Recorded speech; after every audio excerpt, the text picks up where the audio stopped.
Licença para o Emanuel aqui, é o seguinte, a Polícia Civil do Paraná está investigando um crime de tentativa de homicídio. O caso aconteceu no bairro Tatuquara. Você vai lembrar, a gente até trouxe essa história aqui, doutora Márcia, aquela mulher, né, que ela, cansada, tinha até medida protetiva, cansada, inclusive, de ser agredida pelo companheiro, pelo ex-companheiro, né, procurou a polícia, inclusive.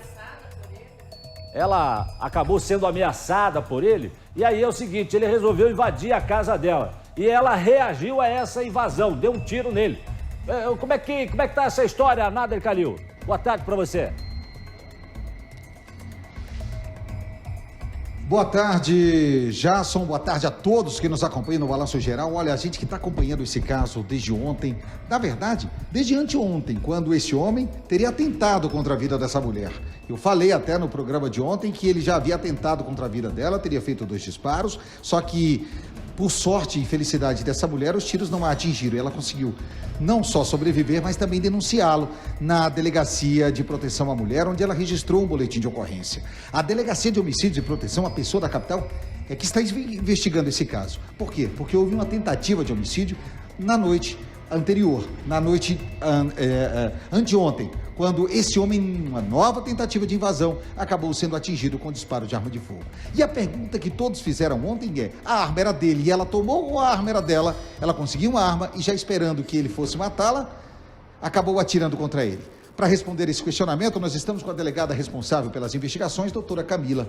Doutora, essa é a pergunta. A arma era dessa mulher? Ela tomou a arma dele ou até agora não temos essa resposta também? Boa tarde. Até agora não temos essas respostas, porque as testemunhas que nós conseguimos ouvir até agora são pessoas que moram ali nas redondezas, familiares, né? Mas nenhum trouxe essa informação para a gente até o momento. Como a vítima, né, esse homem, ele está em estado gravíssimo, não está conseguindo falar, está hospitalizado, nós não conseguimos colher o depoimento dele e essa companheira que efetuou os disparos também ainda não se apresentou na delegacia para dar a versão dela e daí esclarecer como essa arma estava na posse de quem e como que houve toda a dinâmica ali dos disparos. Na noite anterior a esse incidente, essa mulher já havia pedido ajuda, chegou a entrar em contato conosco da RIC Record TV, dizendo das ameaças que o marido fazia. Ela sofreu realmente a tentativa de homicídio na noite anterior. O que nós temos ali registrado, ela registrou 3 boletins de ocorrência. Exato. Contra esse companheiro, né, ex-marido. O primeiro deles em junho. Nessa situação, em junho, ele tentou, segundo o boletim de ocorrência, atirar contra ela. Também tem registro de que ele tentou esfaquear ela. Nessa ocasião, ele foi preso pelos policiais ali, ficou preso na Delegacia da Mulher. Porém, ele chegou a ficar preso naquela situação. Chegou a ficar preso em junho. Porém, foi concedido o benefício da tornozeleira para ele. Então, ele estava respondendo a essa tentativa de feminicídio de junho, porém, monitorado por tornozeleira, né? Não estava detido numa cadeia. Depois disso, ainda houve uma outra situação onde ele tentou agredir ela. Da terça-feira ou anterior ainda? Anterior ainda, né? No mês de julho. E depois, no dia 12, horas antes de acontecer esse crime, né? Ou não vai ser crime, isso vai ser visto durante o inquérito. Mas horas antes, ela procura a Delegacia da Mulher, dizendo que ele tentou matar ela de novo, estava ameaçando ela, e que ele relatava que ele iria matá-la. Segundo os relatos do boletim que ela registrou dia 12, ele compareceu na casa dela e disse que ia acabar matando ela, que não se importava com tornozeleira, ia arrancar a tornozeleira e ia matar ela. Nisso, ela se dirige até a Delegacia da Mulher, registra o boletim de ocorrência e aí pede uma medida protetiva. Porém, antes dos trâmites da medida protetiva, antes que ele conseguisse ser intimado da medida protetiva, aconteceu esse fato.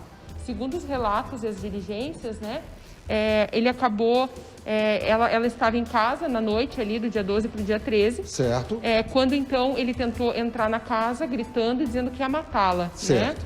Né? As pessoas chegaram a ouvir barulhos, né, da porta sendo arrombada e logo depois as pessoas escutaram os disparos de arma de fogo. Então a gente conclui ali, não temos ainda a versão dela no inquérito nem a dele, mas o que a gente consegue concluir num primeiro momento é que ele voltou ameaçando ela de morte e então ela efetuou esses disparos.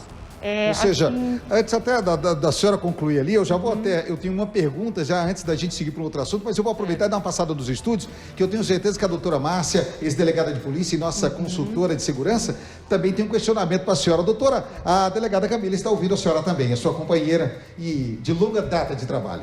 Primeiramente, muito boa tarde, doutora. Parabéns pelos seus serviços de excelência prestados aí na DHPP.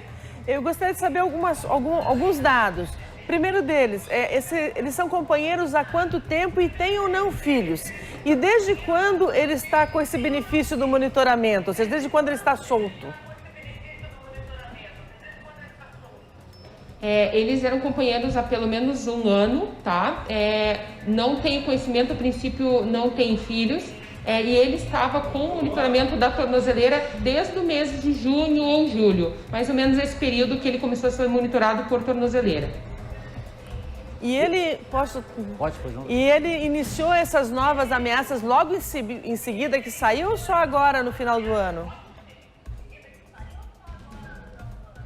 Teve um registro da ameaça logo que ele foi concedido o benefício da tornozeleira. Teve um registro onde a mulher disse que foi novamente ameaçada, mesmo ele estando com tornozeleira.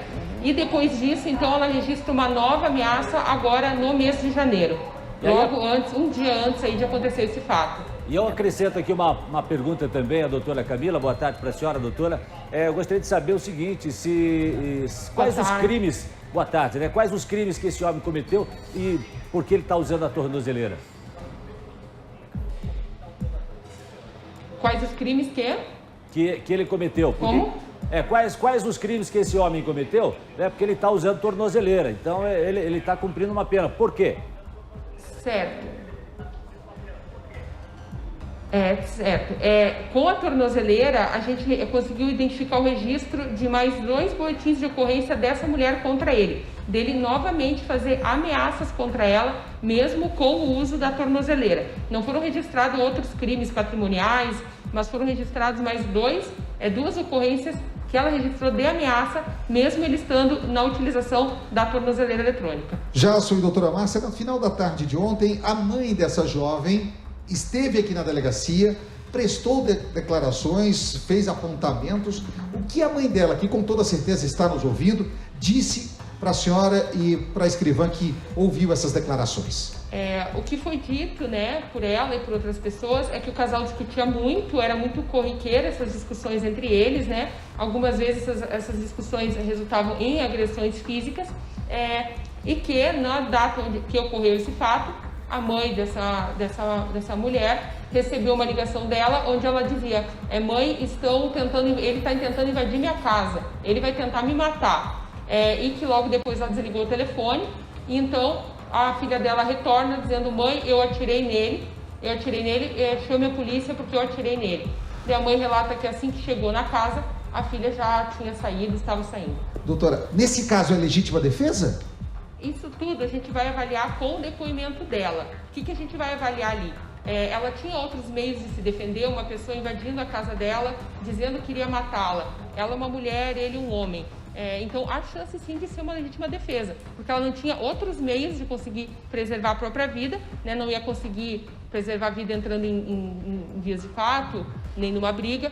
Então, vai ser avaliado, pode ser sim que o único meio que ela encontrou para ela conseguir se defender foi efetuando os disparos em direção a ele. No caso, se ela se apresentar daqui a pouco, nas próximas horas, ela não vai ficar presa. É importante deixar isso claro, porque eu tenho certeza que ela está nos assistindo. Sim, não, ela não fica presa, não está mais em flagrante. É necessário que ela se apresente, até porque eu não posso, nesse momento, dizer se é ou não uma legítima defesa sem a versão dela sobre os fatos.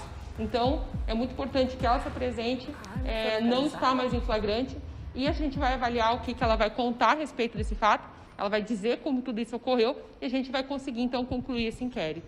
Tá aí, doutora Camila, que vai continuar conosco, ela vai continuar na delegacia aqui de homicídios da capital, aguardando a apresentação. Até me contava anteriormente que não vai sair para almoçar, caso essa jovem queira se apresentar agora no horário do almoço ou no decorrer do início da tarde, vai continuar por aqui, conforme a doutora falou, porque ela acredita que essa jovem venha exatamente na tarde desta quinta-feira, já. E a gente vai continuar por aqui. Ontem conversamos com a mãe estava bastante assustada, estavam tentando negociar com o advogado, porque o advogado teria cobrado muito caro. Então eles estavam vendo com outro advogado para que ela pudesse se apresentar, já que ela não tem interesse em se omitir da responsabilidade do que aconteceu. Em relação ao Wellington, que está internado no Hospital do Trabalhador em estado gravíssimo, até por volta das 11 horas da manhã, chegou-se a sair informação de que ele teria morrido devido aos ferimentos provocados, mas o Hospital do Trabalhador não confirmou nesse segundo boletim a morte desse homem. Por enquanto, o estado dele inspira muitos cuidados, está em estado grave, internado na UTI do Hospital do Trabalhador. Jason. Ô, Nader, eu tenho que chamar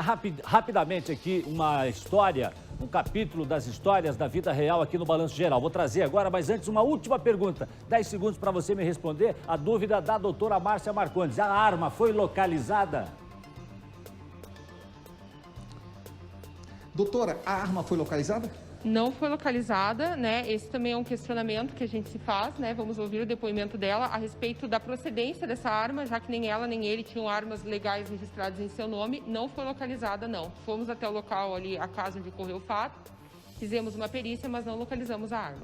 Ponto. É isso aí, Jason. Certo, Nader. Obrigado a você, obrigado, doutora Camila. É claro que agora vai depender muito do depoimento dessa mulher agora para, inclusive, dizer, talvez, aí o desfecho paradeiro dessa arma. Olha, um caso